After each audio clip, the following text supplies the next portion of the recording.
I'm sorry, I know why everybody is here, but the fact that the new war launches in December is the huge news. We'll get into the trailer in a second because there's a little trailer there and it says, this December the new war releases simultaneously on all platforms. After countless years biding their time since the collapse of the Orokin Empire, the Sentient have mustered a full-scale invasion force. Blah blah, we all know what's going to happen in the new war. They've already kind of shown this. But that's it. That one little paragraph is everything about the new war coming in December. Everything else is about the Prime Resurgence that doesn't start until November the 16th. Though we do get our first glimpse of the Teshin-style ally there. Or do we? Let's actually play the trailer really quickly and find out.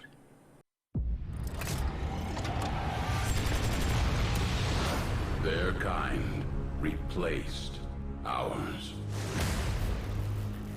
A span of ages passed, but to the Eternal, it was swift as a sword stroke. They left us as children, but returned as gods. Then, the unthinkable, an empire collapsed. The Tenno vanished.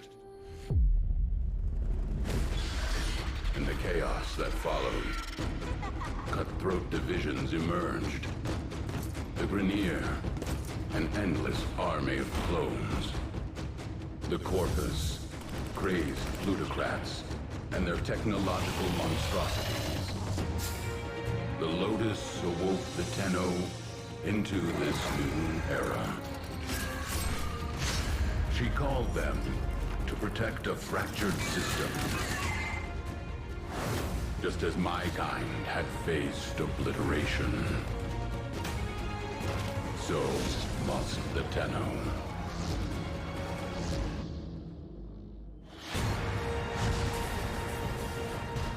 Now, an old enemy threatens friend and foe alike.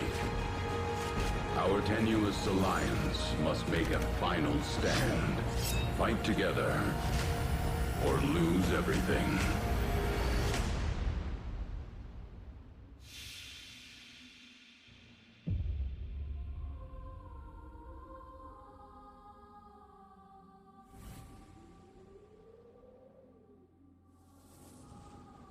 Well, the big news here, obviously, is the fact that the new war is confirmed coming in December.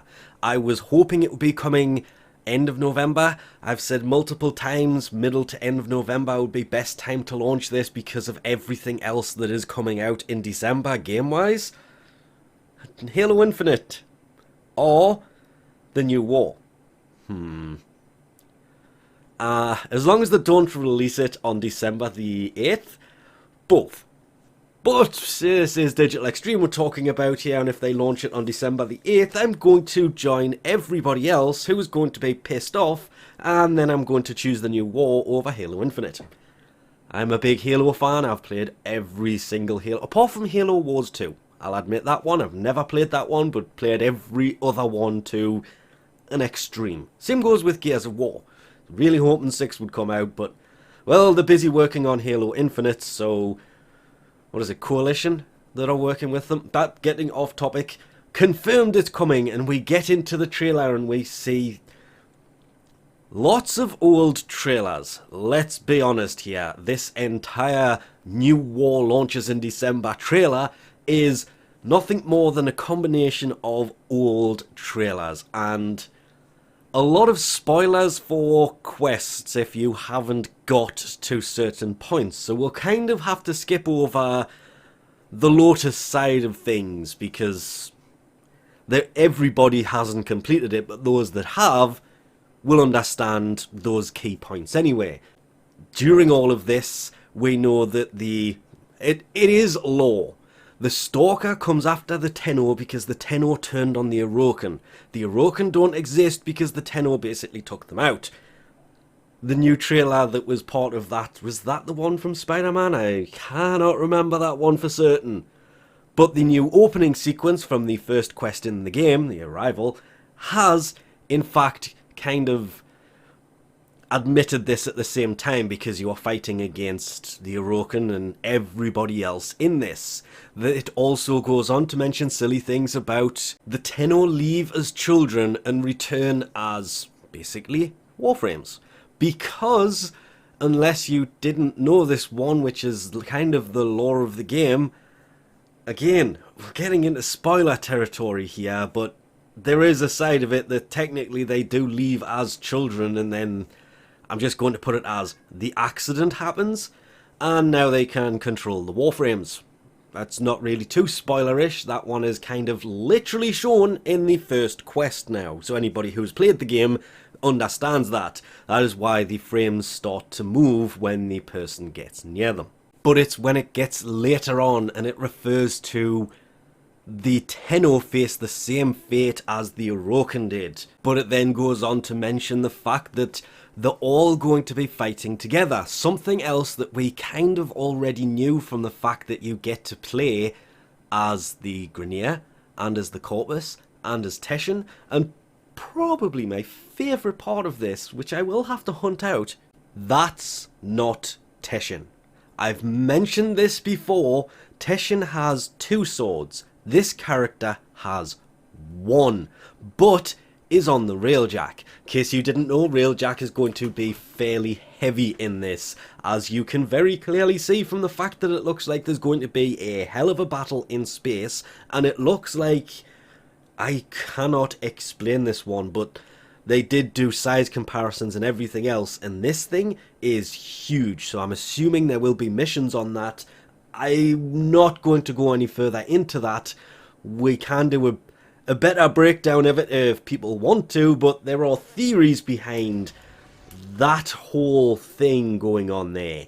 Because you can see the sentient ship is actually on the right here, whereas all this lattice type effect and everything else in the background is basically a giant floating city.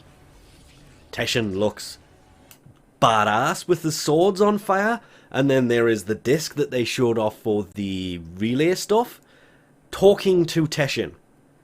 I'm guessing we have a Hun House situation on the go there, but we're not going to mention much about that either. And then we have, I still don't know what this is, but you have Ballas, looks like Ballas in the middle, the garden.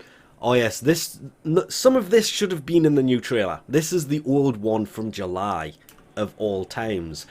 There we have sentient ships floating above everything, and Fortuna base, because that is Fortuna.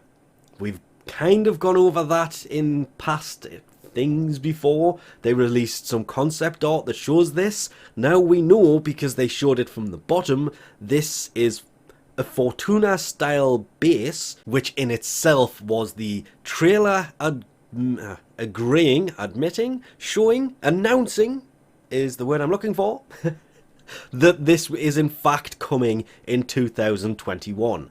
All that's happening is they are cutting it really, really close, considering there is the holiday season that comes towards the end of December, meaning we can basically take a guess on when this is going to be from the fact that they usually do updates on a Wednesday, and considering it's got to be live on all platforms, don't quite think they're going to aim for around the 21st, 22nd, that's the Tuesday, Wednesday of December, because they're going to be closing down for the holiday season then, and they should have learnt their lesson with, I'm just going to say previous update. If you know, you know, and everybody knows what I'm referring to here. I'm just not going to mention it, because that was the worst 2 weeks in Warframe, because nothing worked properly and nothing could get hotfixed, because it was that time of year where it was basically closed till the 6th. Which, if we actually go back from the 21st to the 22nd, 2 weeks after that would be the 4th and 5th. Hence, I don't think it's going to be then. I'm hoping they don't do it on the 8th of December, which happens to be a Wednesday.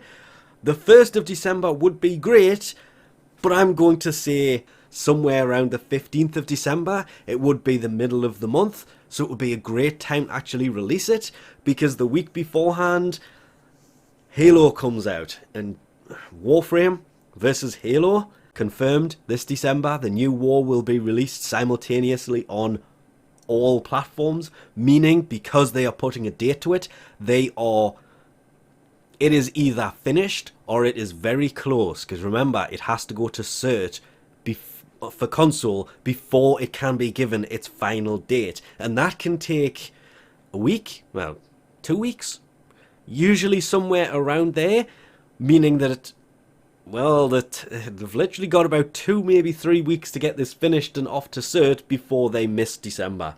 And with that, we'll leave this off here. Thanks for watching, and I'll catch you next time.